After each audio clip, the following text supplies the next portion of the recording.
Hola, muy buenos días a todos. Yo soy Sara. Y yo soy David. Somos de la Iglesia Fuente de Vida de Santa Cruz de la Sierra, Bolivia. Queremos saludar a todos los hermanos y hermanas de Christ Centro y también queremos dar una bienvenida especial a los que nos están visitando para este tiempo de alabanza y enseñanza. Realmente apreciamos ser parte de esta familia de Christ Centro y poder compartir juntos recursos, ánimo, cargas y creatividad. En verdad podemos lograr mucho más juntos que por separados. Y esta serie que comenzamos la semana pasada, respondiendo a la pregunta ¿tiene vida y futuro la iglesia? Va directo al grano. Creo que no sea un secreto que la respuesta va a ser un sí definitivo, aún en esos tiempos de incertidumbre. Pero sí es muy importante y vale mucho la pena estudiar y entender el por qué la iglesia es tan importante en estos días y en todo momento. Y ahora vamos a compartir un tiempo de alabanza, dando gloria a Dios. Oramos. Padre Celestial, queremos darte gloria y honra y queremos entregar nuestras vidas de nuevo a ti en esta mañana. Pedimos que cada familia que está ahí en su casa pueda percibir tu presencia junto con ellos. Pueden abrir sus corazones, podemos todos abrir nuestros corazones, recibir tu palabra, adorarte de corazón. Y Dios, que tú nos hables, que tú nos guíes, en el nombre de Jesús y para su gloria. Amén.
comenzar la semana alabando a Dios. Gracias al equipo que nos dirigió ahora en este tiempo de alabanza, cantando a Dios. Era un tiempo para recordar de su bondad, su gracia, su majestad y su grandeza. Y los que somos parte de una iglesia local, por favor, recordamos que parte de nuestra alabanza es ofrendar y dar diezmos al Señor, a nuestras iglesias. Ahora vamos a escuchar la segunda sesión en la serie ¿Tiene vida y futuro la iglesia? Hoy día va a estar predicando Eliseo Martínez de la iglesia La Red en León. Gracias.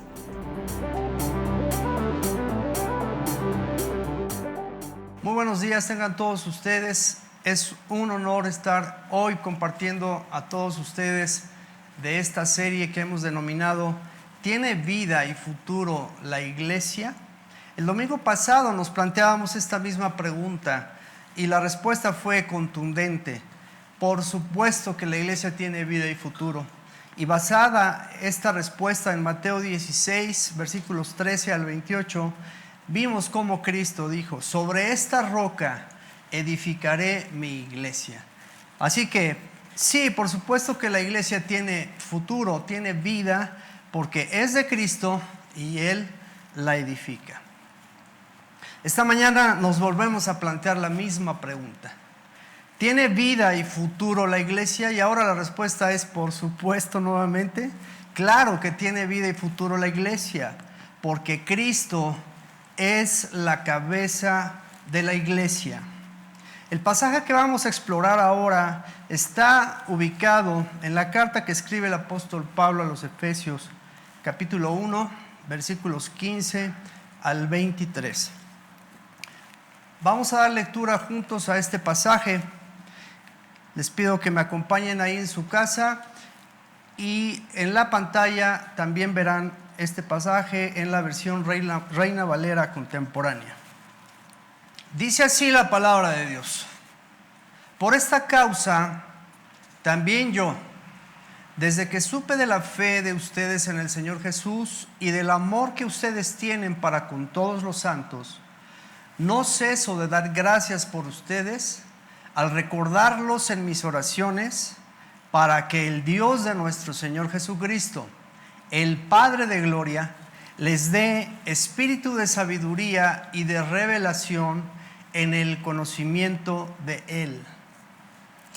Pido también que Dios les dé la luz necesaria para que sepan cuál es la esperanza a la cual los ha llamado.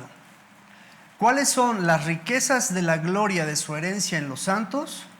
¿Y cuál la supereminente grandeza de su poder para con nosotros, los que creemos, según la acción de su fuerza poderosa, la cual operó en Cristo y lo resucitó de entre los muertos y lo sentó a su derecha en los lugares celestiales, muy por encima de todo principado, autoridad, poder, señorío, y por encima de todo nombre que se nombra, no solo en este tiempo, sino también en el venidero. Dios sometió todas las cosas bajo sus pies y lo dio a la iglesia como cabeza de todo, pues la iglesia es su cuerpo, la plenitud de aquel que todo lo llena a plenitud. Este pasaje es maravilloso. Y como inicia el apóstol Pablo diciendo, por esta causa, vale la pena hacer este paréntesis y regresarnos un poquito, analizar cuál es esa causa. Porque él dice, por esta causa vamos a regresar a ver qué es lo que dicen los versículos anteriores. Versículo 3 dice claramente que Él nos bendijo con toda bendición espiritual. Y nótese, dice claramente toda bendición espiritual. Versículo 4, Él nos escogió para ser santos. Qué dicha es hoy poder reflexionar respecto a que Él nos eligió, Él nos escogió a nosotros. Y es de motivo de gozo poder hoy disfrutarlo así. Versículo 5 nos dice que Él nos predestinó para ser sus hijos. Versículo 6 nos hizo aceptos en el amado, y esto es también maravilloso. Versículo 7, Él nos redimió. Él pagó el precio por nosotros, y eso es una excelente noticia, ¿no crees? Él pagó el precio que tú y yo debíamos haber pagado. Él nos redimió. Versículo 8 dice que Él sobreabundó para nosotros en toda sabiduría e inteligencia. Y vuelvo a encontrar la palabra toda sabiduría e inteligencia. Y por supuesto lo que dice al principio, sobreabundó. Esto quiere decir que es un vaso que está rebosando, no es algo que nada más está a medias. Sobreabundó para con nosotros en toda sabiduría e inteligencia. Los versículos 9 y 10 nos hablan de que Él nos dio a conocer su voluntad. Y esto es maravilloso. Que nosotros podamos hoy conocer la voluntad de Dios, eso es maravilloso. Definitivamente somos privilegiados al conocer la voluntad de Dios en nuestras vidas y en el mundo entero. Versículos 11 y 12 nos habla de una herencia. Dice que Él nos dio una herencia. Y si tú estás pensando en una herencia terrenal, créeme que te estás quedando muy corto. Lo que está diciendo aquí es una herencia incorruptible, la que nosotros tenemos por medio de Jesucristo. Versículos 13 y 14, Pablo habla de que el Espíritu Santo nos fue dado y con eso fuimos sellados.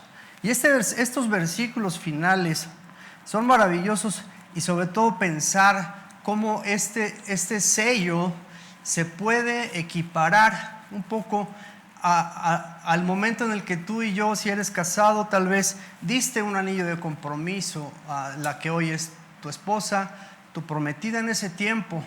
Recuerdo bien, yo caminaba por esas calles, veía ese anillo, pasaba por esa esquina, esa joyería, y yo decía, este es, pero el precio no era muy accesible, así que yo tuve que ahorrar un tiempo para adquirirlo. Posteriormente lo adquirí, lo llevé a mi casa con mucha emoción. Dado el día y el momento, entregué, puse en su dedo, en su mano, ese anillo pequeño, un brillante pequeñito, pero que eso simbolizaba un compromiso, simbolizaba una idea de ir adelante en lo que habíamos anhelado. Y creo que esta idea que el apóstol Pablo siembra al final es: el Espíritu Santo nos ha sellado, y eso es garantía de que Cristo regresará por su iglesia, y su iglesia, la novia y el novio, haremos una gran boda en el reino de los cielos. Analicemos el pasaje. Pablo empieza diciendo: por esta causa también yo, desde que supe de su fe, supe también de su amor. Son dos rasgos importantes en la iglesia: fe en el Señor Jesús, amor de los unos a los otros. Dos rasgos inconfundibles de una iglesia viva. Una iglesia que tiene vida, tiene fe en el Señor Jesucristo, camina en fe en lo que hace, y también el amor de los unos a los otros es una práctica cotidiana. Así que Pablo inicia reconociendo esto en los Efesios. Más adelante él dice: ruego también al Señor, Padre de la gloria, que les dé dos cosas, pienso aquí, que son importantes: espíritu de sabiduría y espíritu de revelación. Es una oración que el apóstol Pablo está haciendo, también haciendo esta petición importante de estos dones que Dios da, que el Espíritu Santo da: espíritu de sabiduría y espíritu de revelación. Estos dos importantes dones tienen mucho que hacer en la iglesia, tienen mucho que hacer en el creyente. Y partiendo de la base que tú y yo como creyentes somos la iglesia, necesitamos este espíritu de sabiduría y de revelación. Así que estos dones Pablo ruega al Señor por ellos para el pueblo. También dice: pido que Dios les dé la luz necesaria. Esta luz necesaria para que sepan cuál es la esperanza a la cual Él nos ha llamado. Creo que esta luz es importante. Esta luz es algo así como cuando entras a un cuarto oscuro y de repente no sabes por dónde están las cosas. Creo que cuando viene la luz, eso es revelado. Esta luz necesaria para que sepan cuál es la esperanza a la cual han sido llamados. También cuál es la riqueza de la gloria de su herencia. Esto quiere decir que tal vez no alcanzamos a entender al principio cuál es la riqueza de esa herencia. Tal vez no alcanzamos a comprender la anchura, la longitud de esta herencia maravillosa, gloriosa que tenemos en Cristo. Y también dice cuál es la supereminente grandeza de su poder. Estas tres cosas son súper importantes. Supereminente grandeza de su poder.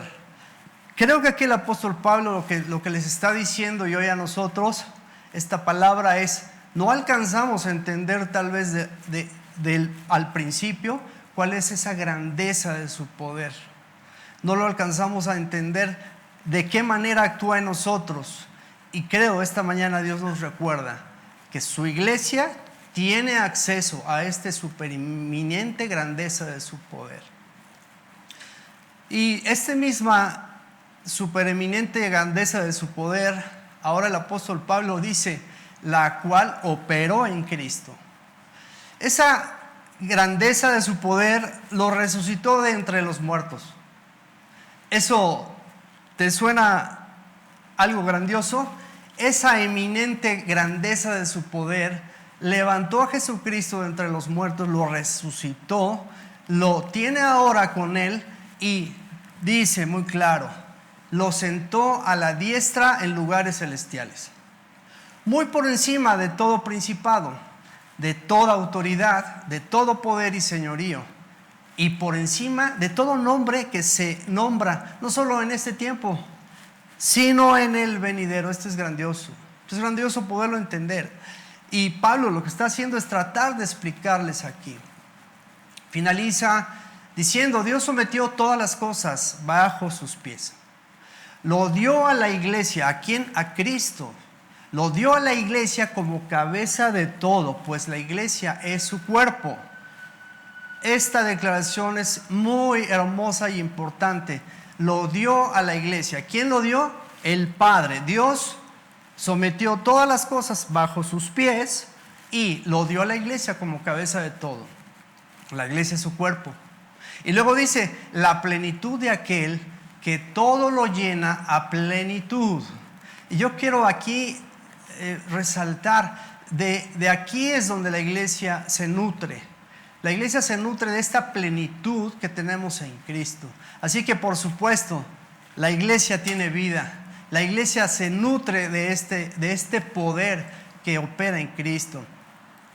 Y yo creo que podemos concluir hasta ahora. Cristo es la cabeza de la iglesia. Ella se nutre de la plenitud que hay en Él. Cristo es la cabeza de la iglesia.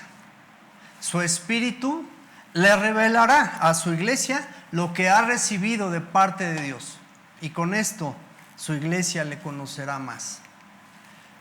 Cristo es Señor sobre todas las cosas para beneficio de la iglesia. Él anhela a su pueblo y obra para atraerlo a Él. Qué maravillosas conclusiones podemos tener aquí. Hasta aquí podemos decir, por supuesto que la iglesia tiene vida, porque Cristo es la cabeza de la iglesia. Si nos volvemos a plantear la pregunta, ¿tiene vida y futuro la iglesia? Nuevamente diríamos, por supuesto que tiene vida y futuro la iglesia. ¿Y sabes por qué? Porque la iglesia es una comunidad. La iglesia tiene vida porque la iglesia somos tú y yo. Y esta comunidad tiene ciertos rasgos, tiene ciertas evidencias de que la gracia de Dios operando en la vida de la iglesia es mostrada al mundo. Acompáñame a ver estos rasgos que son simples, pero que son de alguna manera importantes. La iglesia es una comunidad compasiva y bondadosa, primer rasgo. Este rasgo es importante en la iglesia. La iglesia debe mostrar, una iglesia viva debe mostrar compasión y bondad. Esto quiere decir que no podemos cerrar nuestro corazón a las necesidades de los demás. Es una iglesia compasiva y bondadosa, tiene vida, tiene rasgos evidentes de la gracia de Dios en esto. Y por supuesto que esto sucede en nuestras iglesias. La iglesia es una comunidad que muestra que es compasiva y que es bondadosa. También otro rasgo es la iglesia es una comunidad de oración. Este rasgo no puede faltar en una iglesia. Una iglesia es una comunidad de oración. ¿Qué es la oración sino el reconocimiento que acudimos al dueño de la iglesia, que es Cristo? Esta oración tiene siempre como propósito acudir a Él, que es el autor de la iglesia, el autor de nuestras propias vidas, el autor de todas las cosas. Una iglesia como comunidad de oración tendrá también rasgos para orar y pedir por milagros, pedir por señales, pedir por sanidad. Así que este rasgo es sumamente importante. Reconocer que sin la oración no podemos estar en contacto y en comunión con Él. Otra cosa importante es que la iglesia es una comunidad pensante. Este rasgo es importante. Pablo aquí resalta esto porque pide a Dios que tengamos un don de discernimiento en su palabra. Y creo que una iglesia pensante tiene un rasgo, por supuesto, de conocer un poco más o más que el mundo respecto a los tiempos de Dios, respecto a las cosas que vienen. Y este es otro rasgo precisamente. Una iglesia es una comunidad que entiende el tiempo, los tiempos de Dios. Creo que la gente acude a nosotros muchas veces pensando, tú me podrías ayudar un poco a pensar, más bien a descubrir qué cosas vienen en el futuro. ¿Me puedes ayudar a ver qué fue lo que pasó antes? Así que la iglesia debe ser una iglesia que conoce los tiempos, el tiempo pasado, el presente y el futuro. Hoy día podemos ver que realmente el mundo está más enfocado al presente, más enfocado a lo material, pero nuestra visión, la iglesia como comunidad, entiende los tiempos, pero los tiempos espirituales. También la iglesia es una comunidad confiada. Este rasgo es importante. El mundo no nos debe de ver de otra manera. Nosotros estamos confiados. ¿Por qué confiados? Porque conocemos la esperanza a que Él nos ha llamado. Pablo oraba por esto. Si nosotros conocemos la esperanza a la cual Él nos ha llamado, las riquezas de la gloria de su herencia para con nosotros y la grandeza de su poder que actúa en nosotros, que esa misma fuerza actúa en Cristo para levantarlo de entre los muertos, pues eso no puede producir más que una gran confianza. No sé qué estés pensando, pero nosotros vivimos confiados en esas promesas. Así que una iglesia como comunidad tiene este rasgo. Es una iglesia que está confiada, camina confiada. También la iglesia es una comunidad de poder. Este poder no es algo intrínseco en el creyente. Esto no es algo que nosotros tengamos, sino es un poder que proviene de Dios. Este poder proviene de Él. Él es el Señor de todas las cosas y Él está sobre todas las cosas. Así que este poder proviene de Él. El creyente deberá llevar toda necesidad a Cristo, pero también al no creyente lo debe de llevar a Cristo. Ese poder se va a ver reflejado en milagros de sanidad, se va a ver reflejado sobre todo en la transformación de vidas por medio de su Espíritu. Creo que en muchas de nuestras iglesias hemos visto esto año tras año, mes tras mes, durante todo el tiempo, la iglesia viendo cómo vidas están siendo transformadas por este poder. Pero no es un poder de la iglesia ni del creyente como tal, es un poder, como he dicho, que proviene de parte de Dios. Veamos ahora el futuro de la iglesia. De forma sencilla, algunos rasgos que va a tener como futuro la iglesia. Algo muy importante que tú y yo necesitamos saber es que vamos a reinar con Cristo. Esto quiere decir que la iglesia será trasladada. La iglesia trasladará su reinado con Cristo. Esto implica vida eterna. Esto implica para nosotros que la iglesia será trasladada y reinará y vivirá eternamente con Cristo. No más llanto, no más dolor, no más epidemias ni pandemias. Alabaremos por siempre a Cristo Jesús en su reino. También habitaremos ese lugar que Él dijo que fue a preparar para nosotros. Él dijo: voy pues a preparar lugar para vosotros, para que donde yo estoy, vosotros también estéis. Estas palabras dijo Cristo, y creo que nosotros esperamos este momento de reinar con Él por toda esa eternidad. Ese es el futuro de la iglesia. ¿Te parece grandioso?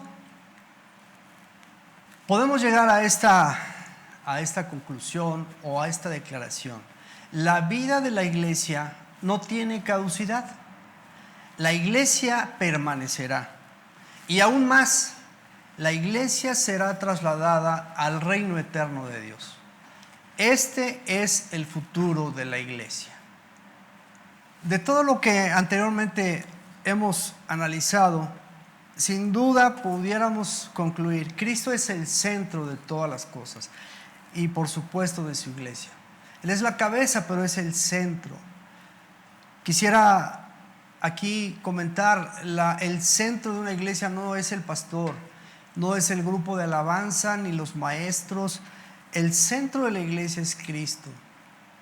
Es su iglesia, Él la está edificando y Él es quien la compró con su sangre. Así que Él es el centro. Y pensando en esto, vino a mi mente este modelo que por muchos años el hombre pensaba, que es la teoría geocéntrica de lo que es el universo. Ellos pensaban en esta teoría que la Tierra era el centro de todo el sistema. La Tierra, un planeta inmóvil, ese era su pensamiento, y todo lo demás giraba a su alrededor. Esta teoría en el siglo XV fue modificada por un astrónomo polaco de nombre Nicolás Copérnico, quien por supuesto movió este modelo y lo movió hacia el modelo que hoy conocemos como un modelo heliocéntrico. Esto quiere decir, el Sol está al centro y todo lo demás girando a su alrededor. Esto modificó todo lo que ellos ya tenían, los astrónomos, conocido. Y definitivamente al principio esta nueva teoría no fue muy aceptada, tuvo muchísimo rechazo. Sin embargo, con el paso del tiempo, hoy es la que tenemos aceptada. Pienso en esto, que si tú pones a Cristo al centro de todo, y todo es todo, al centro de la iglesia, por supuesto, al centro de tu vida, al centro de tu matrimonio, al centro de tu familia, si tú pones a Cristo al centro de todo, las cosas van a tener mucho más sentido, más bien tienen sentido. Esta teoría anterior trajo muchos problemas a los astrónomos porque los tiempos, las mediciones no les cuadraban. Sin embargo, este nuevo modelo, o más bien descubrimiento, vino a traer todo a claridad. Así creo que es en la iglesia Cristo. Yo animo hoy a todas las iglesias que nos están escuchando: en todo pongamos a Cristo al centro. En todo pongamos a su obra, a su poder de Cristo, modificando todo nuestro entorno. Y podemos concluir sin lugar a dudas que Cristo es la cabeza de la iglesia. Por lo tanto, Él puede modificar todo lo que Él quiera de nosotros. Este modelo nos recuerda que debemos poner a Cristo al centro de todo. Pongamos a Cristo al centro de la iglesia. Él es la cabeza de la iglesia. No pretendamos jamás ocupar un lugar que no nos corresponde. Él es la cabeza de la iglesia. Al no creyente, traigámoslo a Cristo. no lo atraigamos a nosotros, atraigámoslo a Cristo. Al nuevo creyente, discipulémoslo, traigámosle a Él toda la enseñanza de su palabra para que Él pueda aumentar su fe en Cristo, no en nosotros. Pon a Cristo en el centro de toda tu vida. Pon a Cristo en el centro de tu matrimonio. Pon a Cristo en el centro de tu familia. Pon a Cristo en el centro de tu trabajo, de tus labores cotidianas. Pon a Cristo en el centro de toda tu vida. Si ponemos a Cristo, que Él es la cabeza de la iglesia, al centro de todas las cosas, todo tendrá sentido. Todo se acomodará. Todo tendrá su lugar. Si le damos el lugar a Él, que es el que le corresponde, todo lo demás Él lo acomodará. Yo les animo esta mañana a que podamos avanzar en este sentido, que podamos determinadamente entregarle a Cristo lo que es de Él, su iglesia, no es nuestra. Y creo que este tiempo de aislamiento nos hemos percatado de algo muy importante. La iglesia no son las 4 paredes de un edificio. La iglesia, hermano, somos tú y yo. Tú eres la iglesia. Tú eres parte de una comunidad llamada iglesia. Así que pongamos a Cristo al centro de todo, que es el lugar que a Él le corresponde.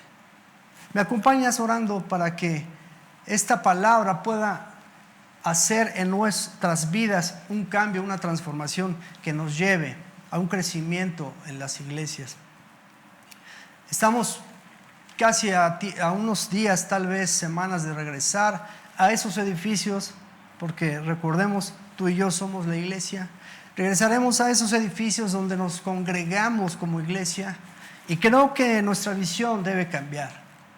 Nuestra visión debe tener otro enfoque ahora, y creo que podemos avanzar mucho más si dejamos que Cristo y el Espíritu Santo y su gracia hagan lo que ellos les gusta hacer, que es reinar en su iglesia. Señor, te doy gracias esta mañana que nos has permitido, a través de esta carta que el apóstol escribe a los Efesios, en este pequeño trozo de la Escritura, podemos observar todas las bondades que significa ser creyentes en ti. Gracias por habernos elegido. Gracias por habernos redimido con tu sangre. Gracias porque tú ocupaste nuestro lugar en esa cruz. Gracias por tu maravillosa resurrección que nos da esperanza de vida eterna a todos hoy. Gracias también por esa morada eterna que estás preparando para nosotros. Gracias porque ahí habitaremos con una eternidad contigo, Señor. En el nombre de Jesús, amén.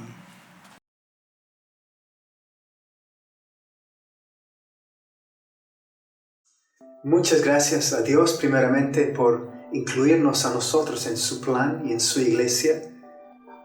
Gracias a Él por incluirnos en lo que Él está haciendo aquí en el mundo y usar nuestras vidas para sus propósitos.